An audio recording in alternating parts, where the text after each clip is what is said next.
Assalamualaikum. Kita jumpa lagi minggu ni. Okey, minggu lepas kita dah belajar interaksi antara haiwan. Dia ada yang hidup sendirian macam mana, hidup berkumpulan macam mana, apa kelebihan, apa kekurangan. Lepas tu apa maksud intraspesies, interspesies. Okey, macam mana, kenapa uh, adanya persaingan, untuk apa persaingan tu. Okey, jadi nak lebih lanjut nanti kita akan sambung semula bila buka sekolah. Jadi untuk hari ni kita teruskan lagi dengan subtopik yang seterusnya, masih lagi dalam interaksi haiwan, iaitu simbiosis antara haiwan. Okey, simbiosis. Apa simbiosis ni? Okey, kamu baca, kamu tengok dekat sini. Simbiosis adalah hubungan rapat antara dua atau lebih haiwan yang saling memberi manfaat antara satu sama lain. Manfaat tu kepentingan lah. Maknanya kau bagi aku bagi kau. Itu. Maknanya ada benda yang kita nak kat dia, kita tak ada. Tapi ada benda yang dekat dia yang kita tak ada, dan ada benda yang ada kat kita tapi tak ada dekat dia. Maknanya saling memerlukan antara satu sama lain. Itu maksud simbiosis.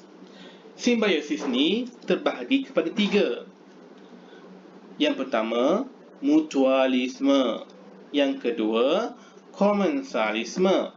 Yang ketiga, parasitisme. Jadi simbiosis untuk haiwan ada 3: mutualisme, komensalisme, dan parasitisme. Kita tengok dulu yang pertama, mutualisme.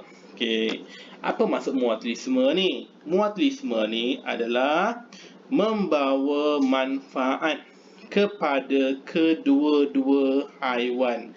Maknanya macam tadi yang cikgu sebut, ada benda yang dekat dia yang tak ada dekat seorang tu, dekat A, tapi dekat B tu pula dia pula ada dekat A tapi tak dekat B. Maknanya saling memerlukan. Maknanya kau bagi aku bagi kau. Macam tu. Okey. Jadi contohnya dekat sini adalah kerbau dengan burung gembala. Kenapa boleh bekerjasama? Okey, sebab kerbau ni besar. Biasalah haiwan yang besar-besar, haiwan yang berbulu ni, dia mesti ada serangga, ada kutu ke, mesti ada dalam dekat badan dia. Jadi fungsi burung gembala adalah memakan kutu ke serangga yang ada pada badan kerbau. Jadi kerbau taklah susah kalau dia gatal, dia nak buat macam mana dia nak hilang gatal tu. Tu maksud dia. Jadi badan dia pun bersih. Burung gembala pula dapat makanan. Tu maknanya faedah yang didapat apabila bekerja sama. Itu maksud mutualisme. Yang kedua pula adalah parasitisme. Parasit, biasalah kalau parasit ni maknanya satu je yang dapat untung. Ni dia kata memberi manfaat sebelah pihak sahaja dan merugikan pihak yang lain. Okey, maksud dia dekat sini, yang jahat tu untung, yang baik tak untung. Jadi kita tengok dekat sini, sengkenit dengan kucing. Sengkenit tu macam kutu babi lah, duduk dalam badan kucing tu, tapi kucing tu tak boleh nak buang. Sebab siapa nak bantu dia makan? Burung tak ada nak pergi kat badan kucing dia kan. Sebab kucing akan tangkap burung. Kerbau tadi, dia tak dapat dah nak tangkap burung gembala kat atas kepala tu dah, sebab badan dia lagi besar pada tangan ni. Jadi kucing ni tak siapa boleh bantu dia untuk menyingkirkan sengkenit ni. Sebab tu berlakunya parasitisme. Jadi macam mana kita nak bantu?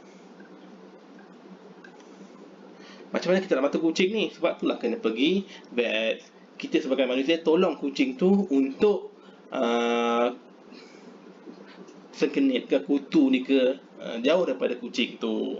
Untuk diri dia sendiri dia tak boleh bantu sebab dia tak mampu. Itu maksud parasitisme. Maknanya sengkenit ni yang dapat untung sebab dia hisap darah. Tapi kucing ni tak dapat apa-apa. Tu maksud parasitisme. Seorang saja, seekor je yang dapat faedah, yang satu lagi mendapat kekurangan. Maknanya kalau lagi banyak sengkenit dekat badan kucing tu, lama-lama kucing tu akan mati. Tu maksud parasitisme. Maknanya parasitisme ni kalau kita tak kawal, dipanggil perumah lah. Perumah tu lama-lama akan mati. Sebab apa? Sebab yang datang ke rumah tu, dia akan mengerjakan sampai habis. Tu maksud parasitisme.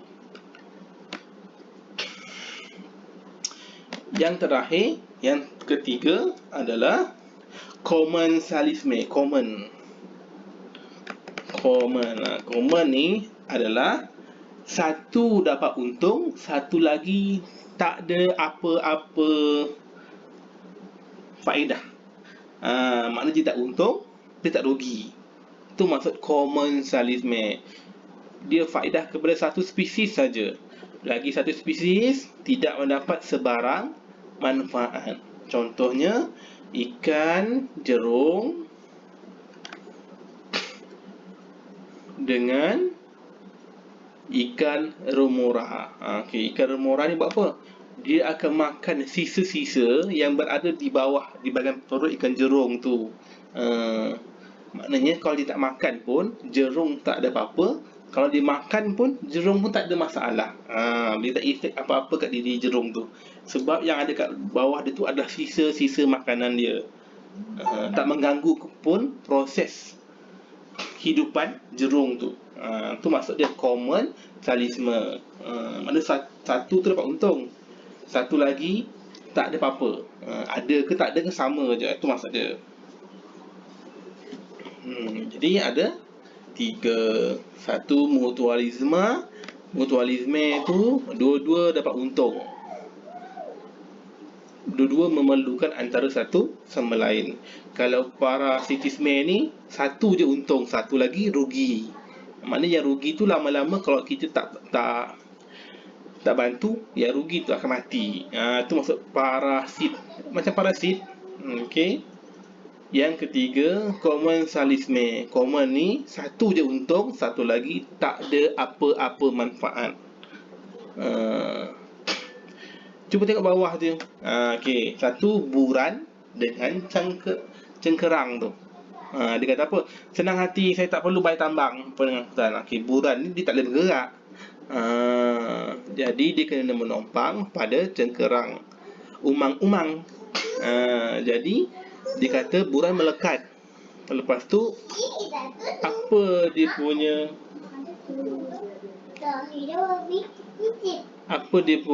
simbiosis dia?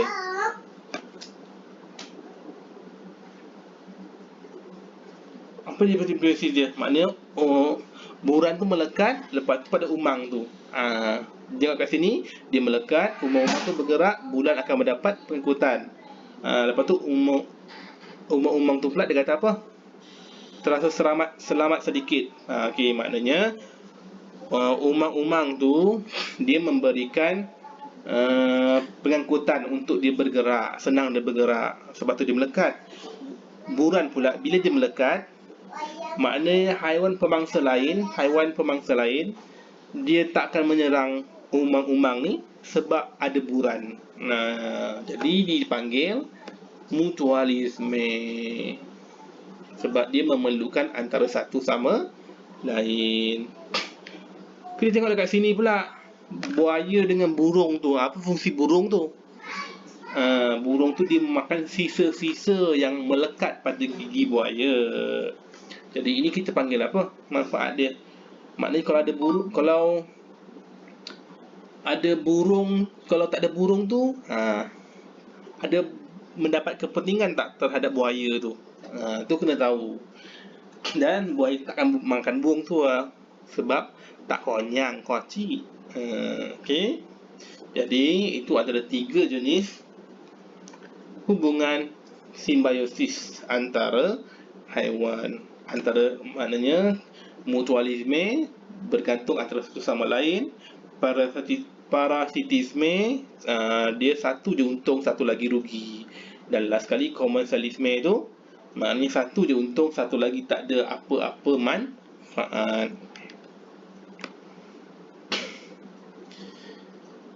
Okay, now ni saja nota. Ni ke? Ni saja nota. Okay, ni saja nota untuk minggu ni. Yang pertama, nyatakan maksud simbiosis. Maksud simbiosis ialah apa? Okay, simbiosis terbahagi kepada 3. Mutualisme, parasitisme, komensalisme. Nyatakan maksud. Nombor 1, nyatakan maksud. Nombor 2, berikan contoh. Sekurang-kurangnya ada 2 contoh bagi setiap simbiosis. Okey, sekurang-kurangnya ada 2. Jadi minggu ni ini sahaja. Dah siap bernota nanti, terus buat dalam buku latihan. Itu sahaja dari cikgu untuk minggu ni. Sekian, terima kasih.